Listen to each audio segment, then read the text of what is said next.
This is Jesus for Degenerates. My name is Colleen, and I'm so excited to share with you my full testimony.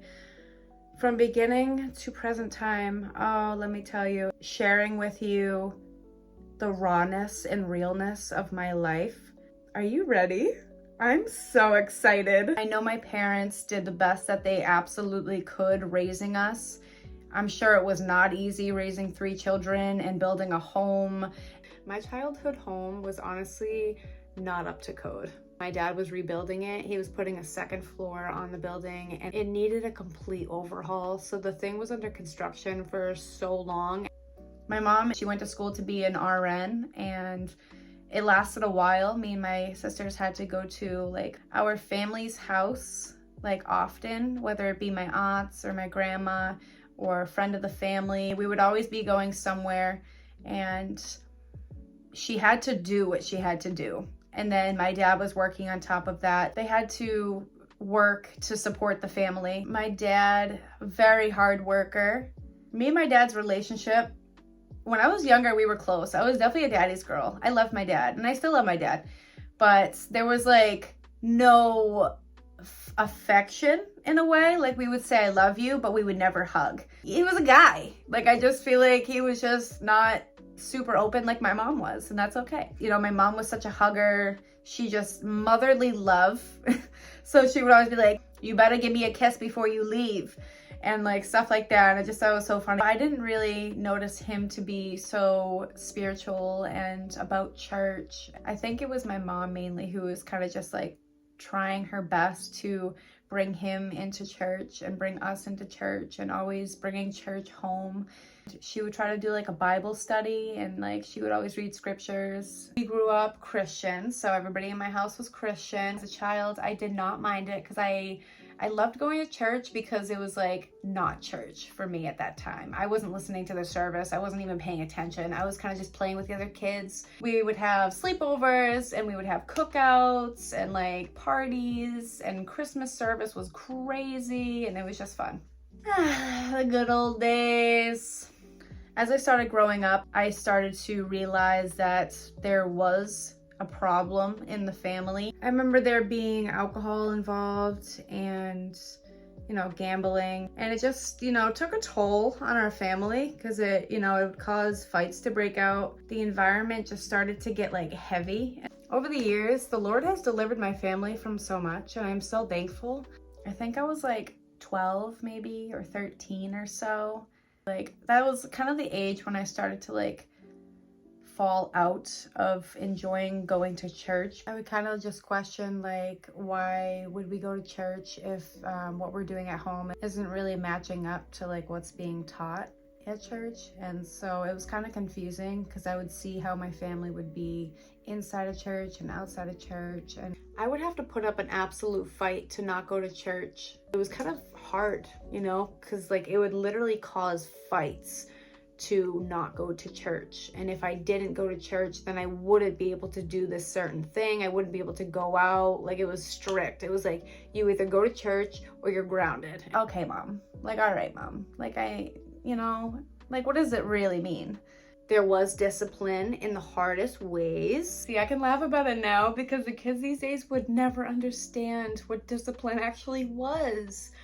And I'm not talking just about the bar of soap in the mouth. Like, yeah, we got that too. But I'm talking like belts, spankings, being dragged, and even sheetrock involved. Only my sisters would understand that one. But let me tell you, there was love somewhere in there because we got everything we needed. We got everything we wanted. I didn't know how to feel. I was just confused. I was like, is this love? I am the youngest. I have 2 older sisters. Growing up with 2 older sisters was pretty tough. I felt like I was always the outcast and I was always being ganged up on and picked on and this and that, and it was a wild ride. Me and my middle sister would gang up on my older sister, and me and my older sister would gang up on the middle sister. It was kind of just like always, you know, going in that kind of pattern where we wouldn't know like who likes who the most.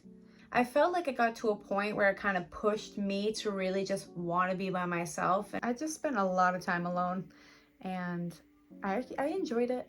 I enjoyed it. At one point in my life, I was kind of just like, I don't care to be around anybody, you know, I don't want the company. I just want to be by myself.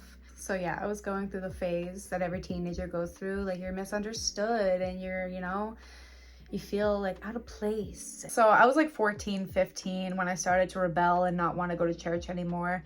And it definitely wasn't the easiest thing to get away with, because I remember my mom was like, you need to go to church. Like, the only thing that's gonna help you is God. And, you know, you have to go to church or you're grounded. And I'm just like, I don't want to. Like, I don't see a point in going to church. It's not gonna change me. It's not changing this family. Like, I was just so against it. I was so against it because I was just going through a phase in my life where I felt like all I wanted to do was be by myself, do my own thing, have my own life, have my own friends, and just do whatever I want. High school was definitely interesting. I had my really close friends and I loved them so much. You know, we had a great time. I was heavily influenced by them in school, and like, I know I just chose the wrong path as a teenager. I was about 15 now and I met my first boyfriend and I was like, wow, you're so great. Like, I love you. As if I knew what love was, you know? And I thought I was loved. It was like really good for the beginning. And then, you know, we had smacks and I lost my virginity. And then it turned bad and it was very toxic and abusive. And I was like, bro, I'm literally 15 years old. What am I doing? So I thought my life was over after I had my first heartbreak, and it really, really hurt. Like, even though it was puppy love and people thought it was just, you know, a relationship, you're young, but it really hurt inside. I gave myself no time in between, you know, to heal. I was already on to the next one because I was kind of angry and I was sad and I was like, I just want to be loved. So yeah, here we go. This is where it gets good. So around 14 to 15 years old is when I started to feel overwhelmed by my like emotions in life and like what I was going through and figuring out who I was as a person. And I definitely became sad. Colleen, come on now. Like, put a smile on that face. I remember just being like that sad emo girl who like was misunderstood and rejected. I remember 8th grade, I got suspended because I would bring a razor blade into school, okay? And it's not like I was gonna like cut people, but I was cutting myself. And I remember getting caught from a teacher and he sent me to the principal's office, and what they did was suspend me, and that was it. And I got yelled at. I got like shamed, and like there wasn't any, oh, tell me what the problem is, or like, why do you feel like you have to do that? It was like just like a shame. To think I thought he was the one is crazy, and to think I hurt myself physically for this kid because he broke my heart is even crazier.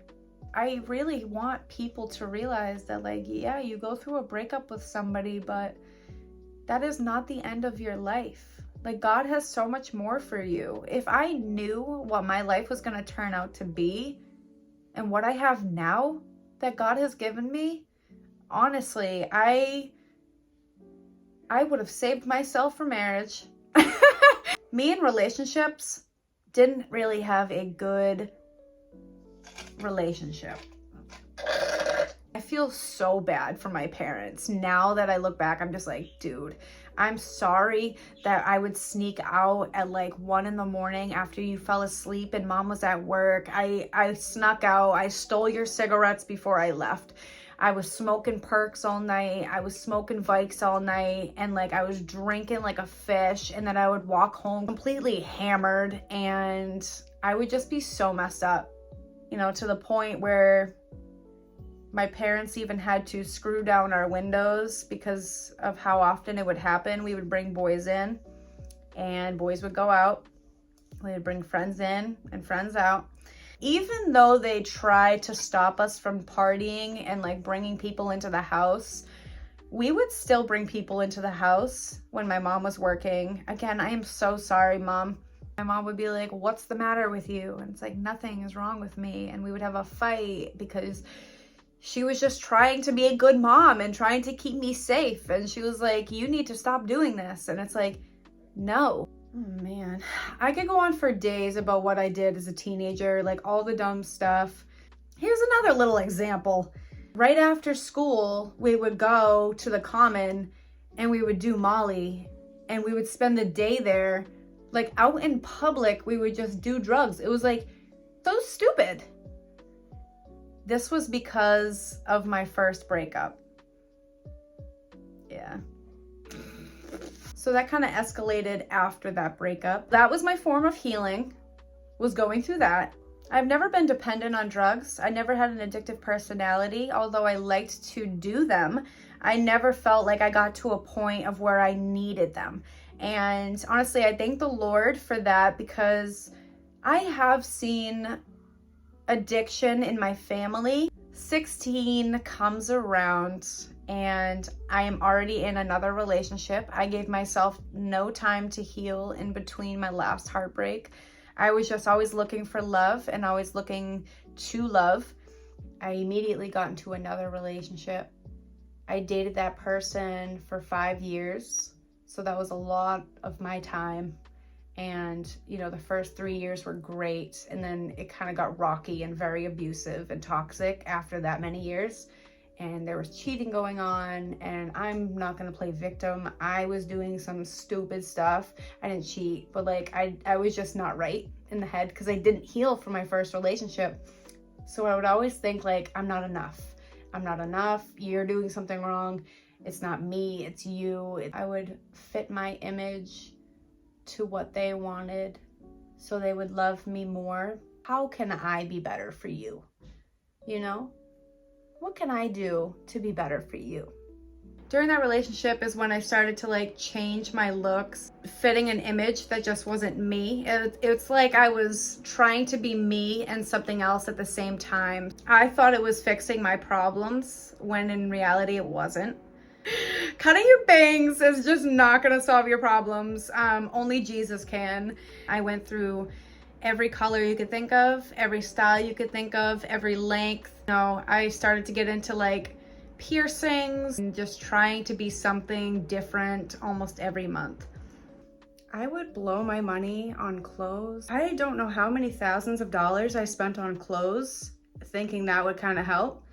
I feel for the people who just want to be seen, who want to be loved, and who want to feel approved by people. I was 16. I got my first tattoo. That's where it began. I got a Grateful Dead bear. That ain't who I am. So that went on for 5 years.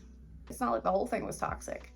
There were some good memories. I had a big group of friends. We would always hang out and play volleyball and, you know, get drunk all the time, still partying. Very wild parties, like some of the wildest parties that I will never forget. And a lot I have forgotten because I got blackout drunk to the point where I would like almost concuss myself.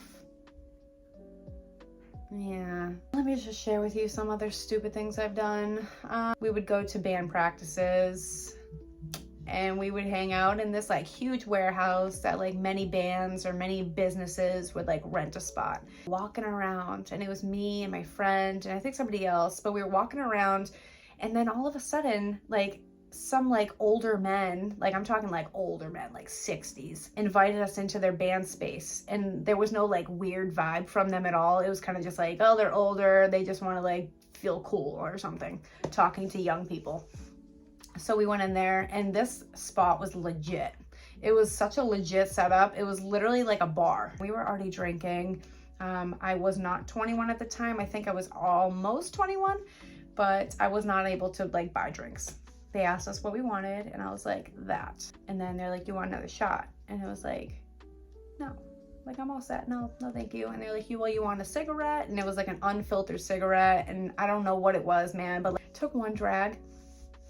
And I was like, bro, I don't feel good. Like, I don't feel good at all. And I was like, we need to go. And I just felt like super sick. And like, it was just immediately like I thought I was drugged. As we walk out, I remember them going ahead of me, and I'm just slowly like falling to my knees.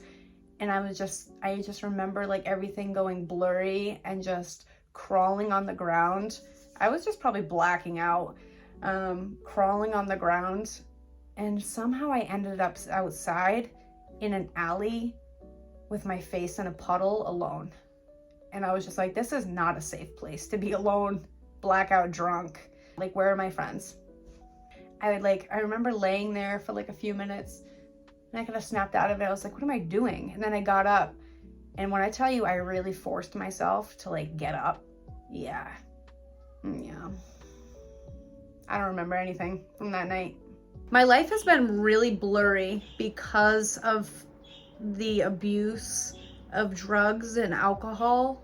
Sometimes I laugh about it because I'm just like, how did I make it out alive? Let's end that relationship. No healing time. Now that I was 21, I was like going out to the clubs and every weekend and like partying, drinking, not so much doing drugs anymore. You know, I would smoke weed.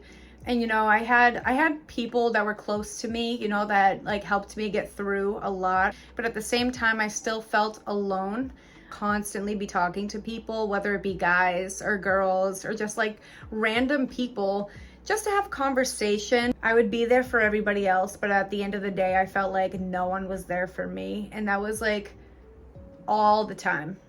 There's a lot of people out there that just want to feel loved and heard, seen, and appreciated.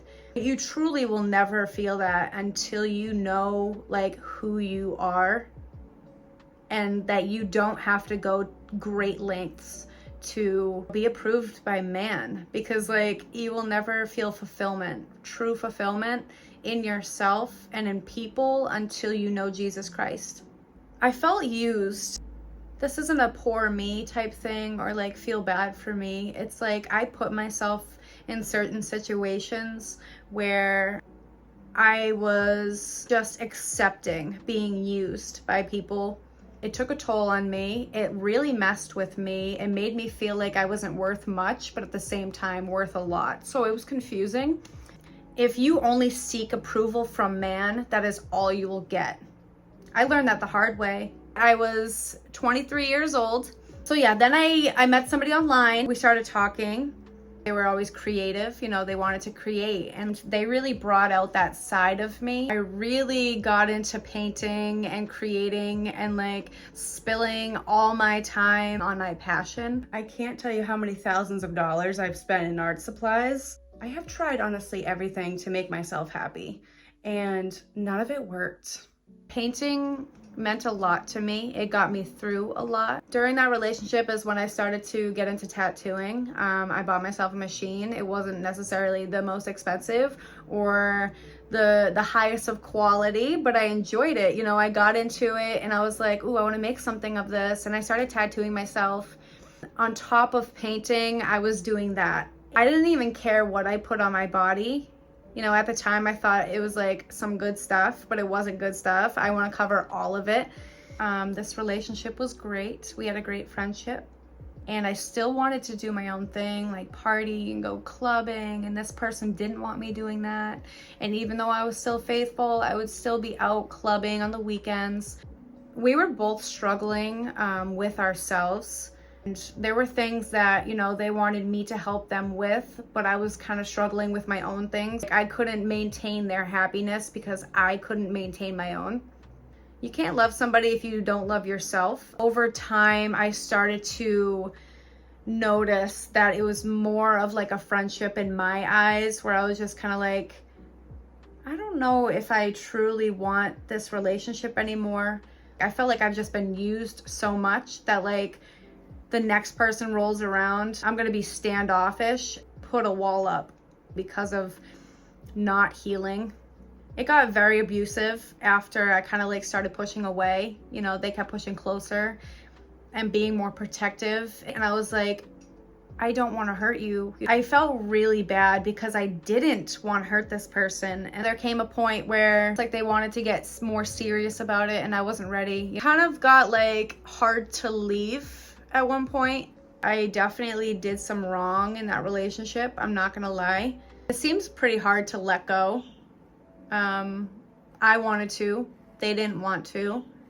And it kind of just like ended very badly. And after that relationship ended, all my focus was on art, and like that was my healing process. Kind of slowed down drinking and going out. I would just, smoke weed and make art. I kind of just sat there for hours and painted my heart away. A whirlwind of emotions I had to work through. So I would just always put it on canvas, 10, 15, 48 hours on pieces. I would like not eat. I would not drink water. I was just smoking weed and just feel like that's my way of healing. After so many years of healing by doing drugs and hurting myself, I was like, this is good. Until it got to the point where I was like, I don't want to be around anybody. I don't want to be around my family. I don't even want to deal with my own problems. I just want to smoke weed and paint and make some beautiful art that I would love for about a week, and that I'd look at and I'd hate, and then I'd paint over it, and then I'd burn it, and then I'd throw it away, and I'd get angry and I'd do it again. And like, it was just very toxic. It was a love-hate relationship. I love creating, but I pray that I could create for the kingdom of God someday.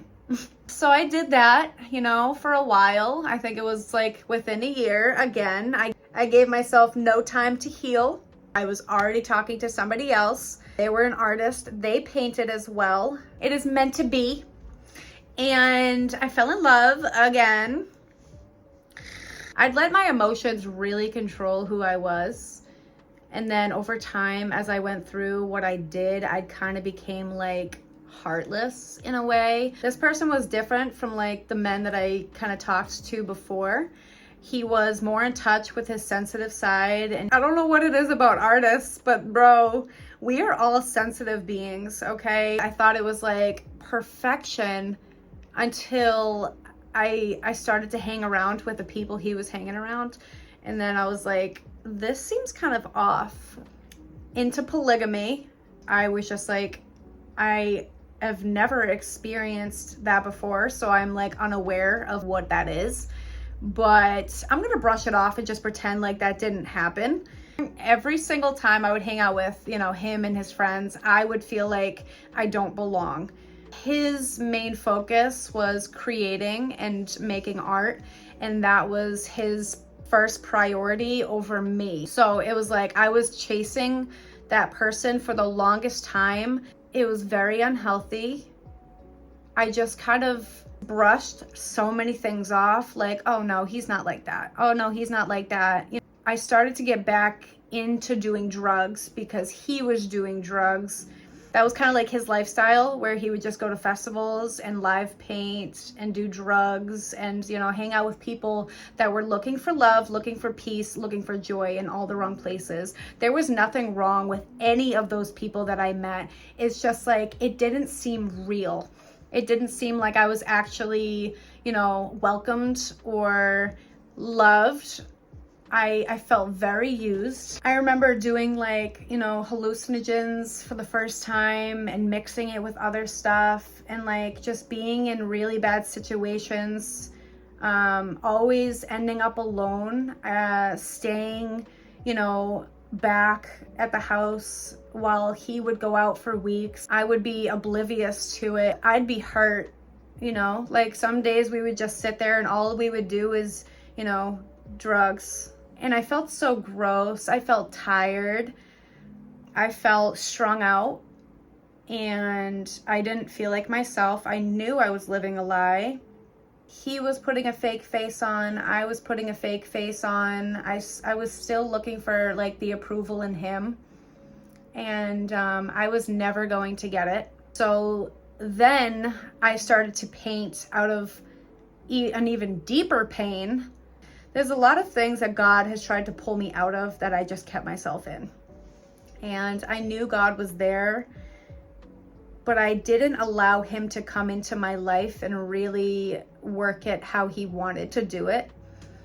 I remember going to this like Thanksgiving party with him and his friends. You get a bunch of hippies in the house and you don't know what you're in for. I got drugged. I took a lot of acid on accident and it was not a good time. It was terrifying, you know. It wasn't, you know, a couple tabs. And I was seeing people for who they truly were.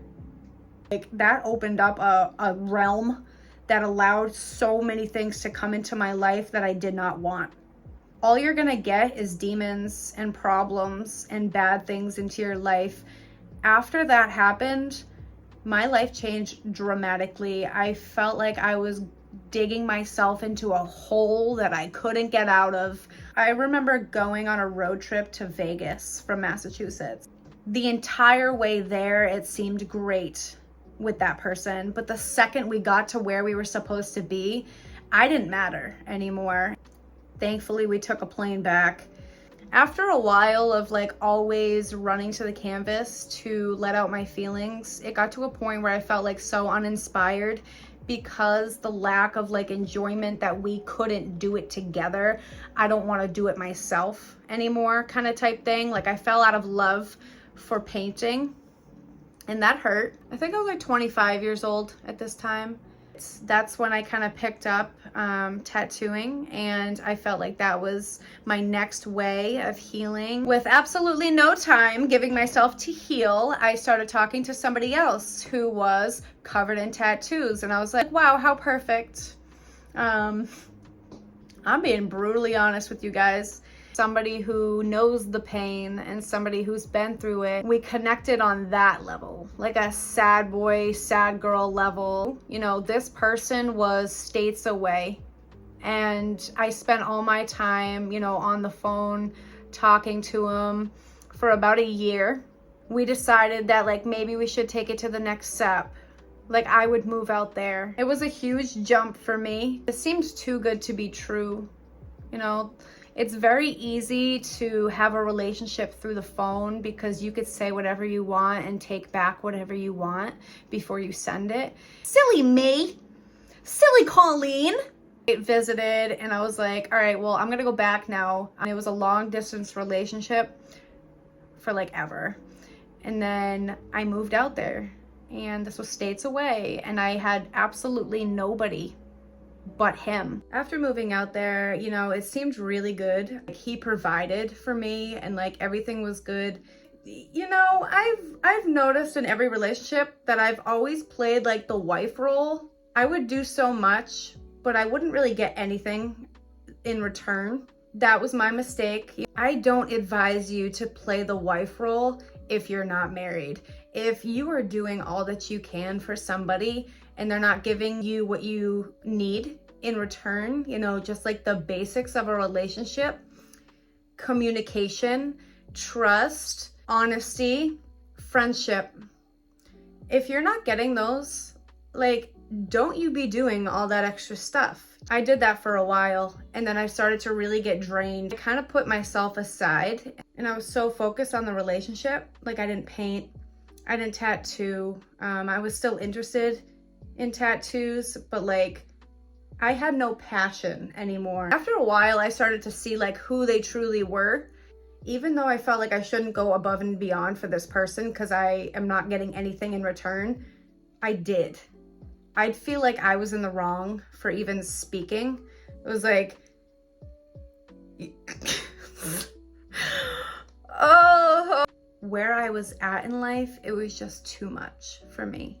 To that day, I didn't allow God to really come into my life. I was doing everything in my own strength. You know, I was trying to figure everything out still and like what I thought I wanted. You know, after all those years of going through that stuff, my mom still planted those seeds and was like, that God was still there for me and stuff. My poor mom.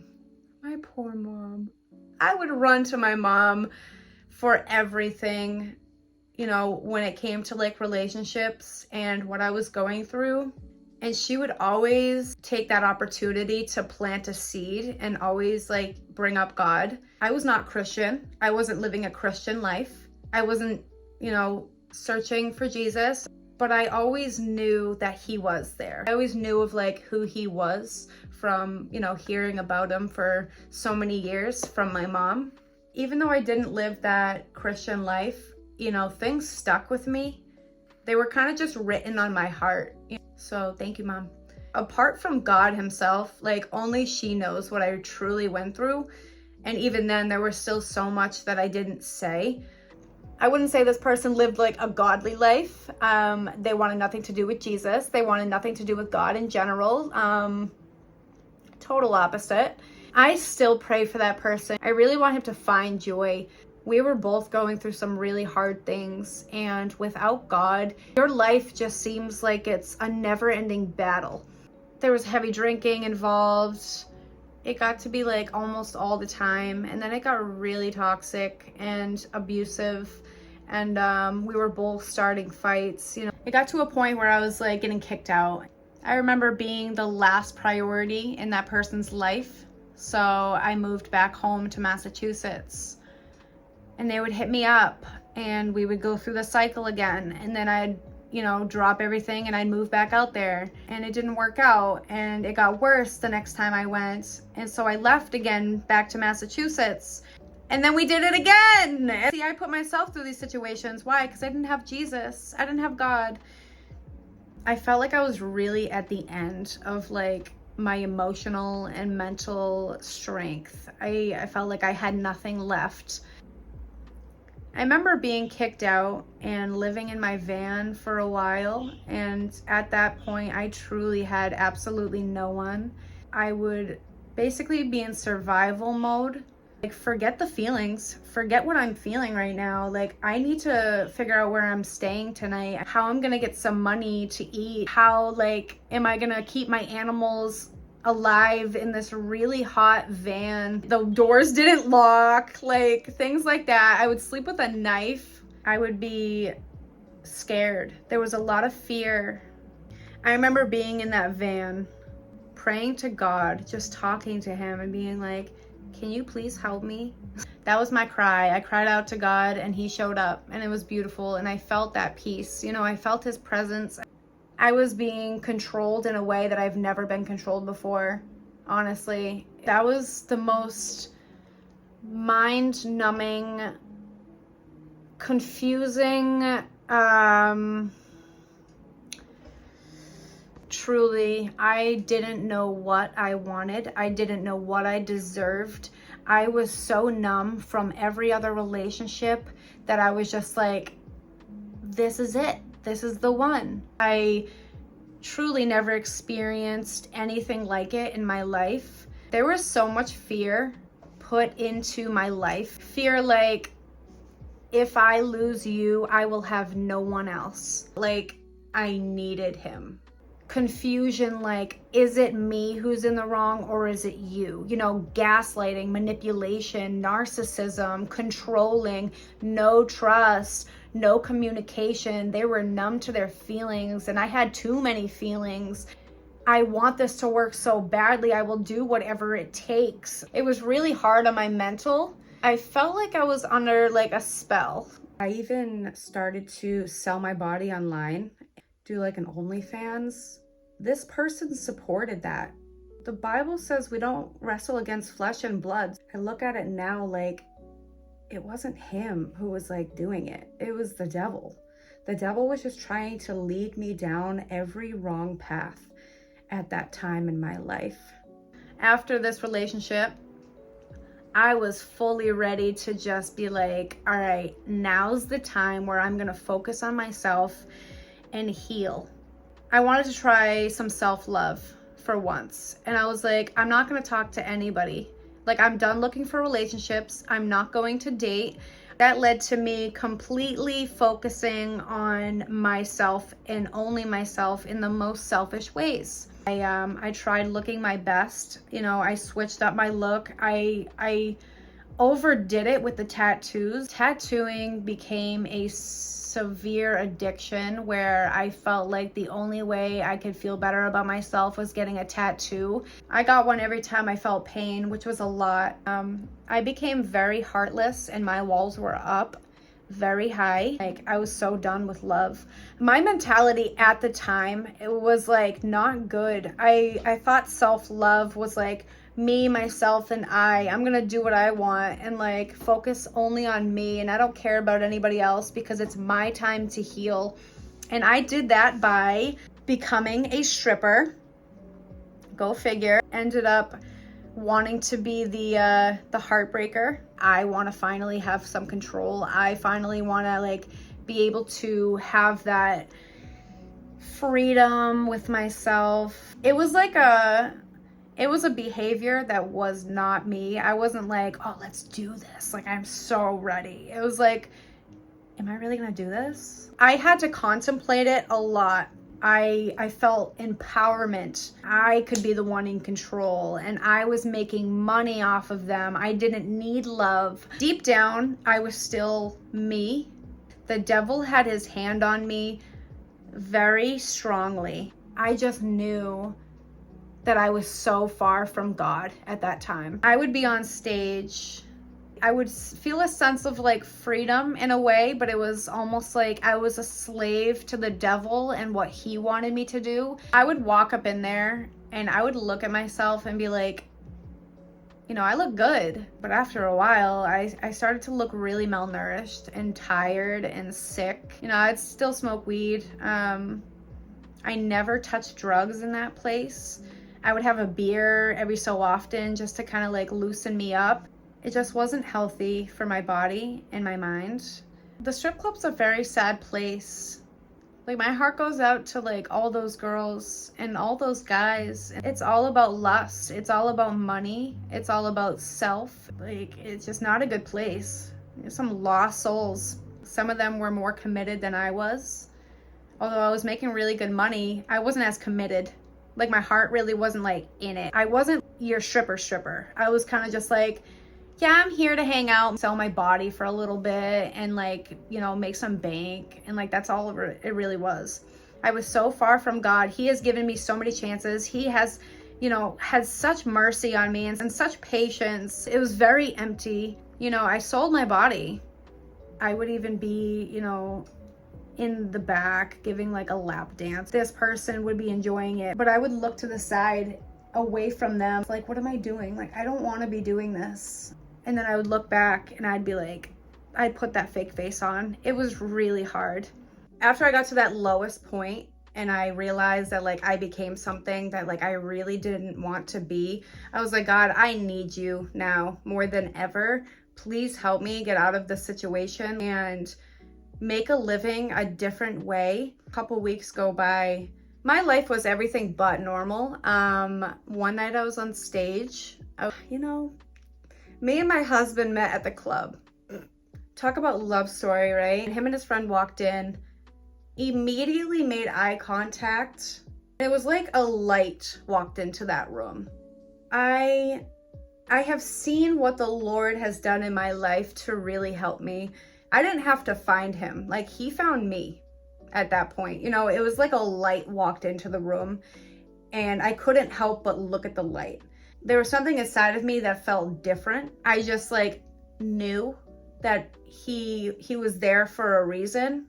It was so different. It's like God given. Super strong friendship that kind of just turned into things moving quickly, but it wasn't forced by either me or him. It was kind of just like naturally working out. He was what is gonna pull me out of the club. And after a while, you know, I stayed in the club, but there came a point where I had to make that decision. Before I truly had a relationship with the Lord, I was like, do I obey the Lord or do I stay here and obey the devil? The devil didn't want me to let go. I kind of fought it a little bit. The Lord was really pulling me away from that. And I'm so glad I left because I don't have to try anymore. I felt like there has been such a weight that has been taking off of me. Like, thank you, Lord, for that. I listened to the Lord. He truly gave me what my heart needed and wanted. I started to feel like blown around by the wind. Like, this is going right. This is going right. It's working out. So then I got pregnant. I've never been pregnant before. I didn't know how to feel about it. I never really wanted children. There was just so much support. And I was like, this is great. What a relief. I had to stop, getting tattoos, doing my hair, like dyeing it, smoking weed. I had to stop drinking, being out late. I couldn't wear what I wanted to wear. Pregnancy was really hard on me because I always ran to all of those things to solve my problem. And in that moment, I just learned that God was just trying to slow me down a lot, but for the right reasons. He knows exactly what you need. Father knows best. The devil was attacking me that entire pregnancy. I was like tempted in so many ways, but I couldn't do it. I got like super depressed. I've never felt depression like that. Although I went through so much, I've always had joy. Despite literally not knowing like what's going on in my life, and I felt like there was so much pain, I had joy. I don't know how to explain it. Between the sickness, at some points I was like, I don't even want her. And I felt so bad because like, how could I say that? Like, are you kidding me? Our relationship was so good. Like, he was so supportive. After I had her, I was like, what an angel. Such a blessing. I never knew I needed you. I can't even begin to explain to you like that type of love. I love my little family. I couldn't ask for anything more. I thank God every day for them. It has been so easy on me. Me and him got married. We eloped. We didn't have like a huge wedding or anything. We got married in Tennessee. It was super small. It was just me, him, and her. And it took like 30 minutes and it was great. And like, it was such an impulse to do, but it felt led by God. Dude, I am so weird. Sometimes I'm like, I'm so sorry that I'm so weird. I am letting out like who I truly am in front of you. Like, my bad, dude. And he doesn't mind. Like, he's here for the ride. God has done so much for me. And then I started to really want to know him. I got baptized and then I started reading the Bible. And at first it was hard. I was like, I don't know what I'm doing. But I would just talk to him like a normal conversation and ask him to like open up my heart and open up my eyes and like really teach me. He really started to reveal himself and I just became so in love with just wanting to know more about him. And so on fire for Jesus.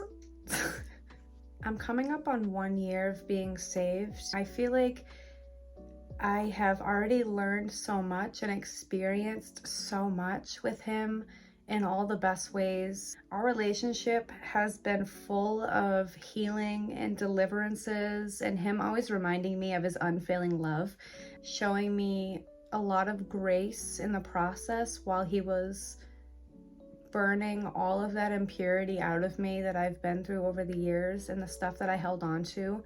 There's been a lot of forgiveness I needed to work out, whether it be forgiveness for myself or for somebody else or something that somebody's done to me. There's a lot of people that think like going to church will fix you and going to church is what makes you a better person, but it's not. It's Jesus Christ, allowing him to come into your life and do what he has always wanted to do with it. The Bible says that he delights in every detail of your life. Like, there is nothing that he doesn't know about you.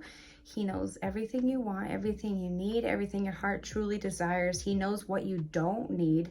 He'll try to keep you away from the things that will hurt you, but you will never truly know that until you start to know him and his character. I feel like I have accelerated it so much within my relationship with him. So many things I've had to go through, so many more things that I'm going to go through. You know, it's just a constant work within my heart. He is like mending and fixing and restoring He'll bring me back to times in my life and make me sit in that. And then through that, he will fill me with his love. The devil stole the love from me, and God will be like, I'm going to put you in that place again. I'm going to replace that sadness with dancing. I'm going to replace those tears with joy. You know how the Holy Spirit gets me every time? When he shows me his love, all I can do is cry. It is the most beautiful thing I have ever experienced in my life. There's nothing that can separate his love for you. That is our relationship, like always being reminded of his love. And I'm just like, oh, where have you been all my life? He has been right there. I started to do what he wanted me to do. I started to hear his voice clearer. And even though I go through like struggles and trials, like I know he's there for me. He is what I run to all the time, every time. Just have changed so much within this past year. Not only did God give me a beautiful family, he has given me what my heart truly wanted. I got to take my tattoo career to the next level until I started to like idolize it in a way over him. He called me out of that. He's revealed a lot about myself that I needed to change. I've always wanted a school bus. I've always wanted to live in a school bus. For like 15 years, the Lord provided a school bus and we bought one. And it was like God-given again. And we've been working on that together as a couple. I am so blessed. And so I really was like, okay, you have me. I chose him. And I was like, you know what? I trust you. Like at this point, like I know you know what I need best. I'm going to surrender all of the things that I have put before you. And that was the biggest sacrifice that I've ever had to make. I just offered him my full heart.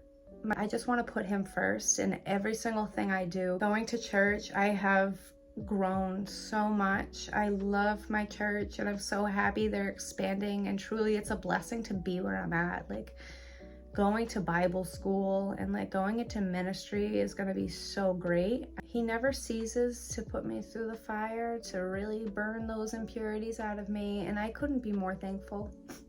I want this for everybody. He is more real than you could ever imagine. The devil's had me for so many years, from like 12 to 28, in such a up and down life.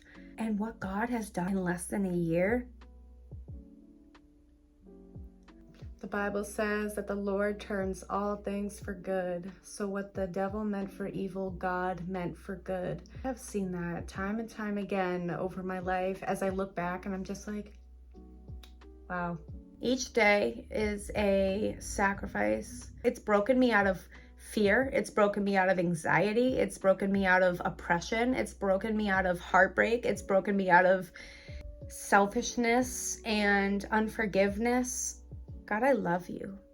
He's going to provide a lot to those who truly want to sacrifice their time for him, because I stopped doing everything I wanted to do. I put it all at the altar. I said, Lord, do with me as you please. I am done living like this. And that's the point you have to be at. And you have to be in a state where like you say enough is enough. You truly have to have that need for him. He despises prideful people. He honors the humble. And I've had to humble myself. I've had to humiliate myself in all the best ways. So yeah, now I'm 29 years old. That is my story. Whether you know God or not, if you know somebody who's like struggling with anything I've been through, show them this. I promise you, it'll help them. That's why I want this for everybody, and that's why I continue to just be like, Jesus, Jesus, Jesus. If you feel like you're in that position where you feel like you're at your end, cry out to him, talk to him. He doesn't care if you don't know how. He doesn't care if you use fancy words. You don't have to be in a church. You just be like, Lord, help me. And he will. Truly, open your heart. What are you waiting for? I cannot wait to see where he brings me. I'm still trying to figure out what he wants me to do. But, you know, day by day, he's got a lot of grace. He's got a lot of mercy. I'm so excited to get this bus done and like maybe just start a traveling ministry and kind of bringing it to the next level. So I named this channel Jesus for Degenerates because at one point in my life I was a degenerate and I was looked at as one. Nobody knows your story, you know? And so I thought Jesus for Degenerates was perfect because it's like, it doesn't matter where you've come from or what you've done. If you know Jesus or not, he loves you and he is for everybody. And I thought it was catchy. It's like hardcore. Jesus loves you. Bye.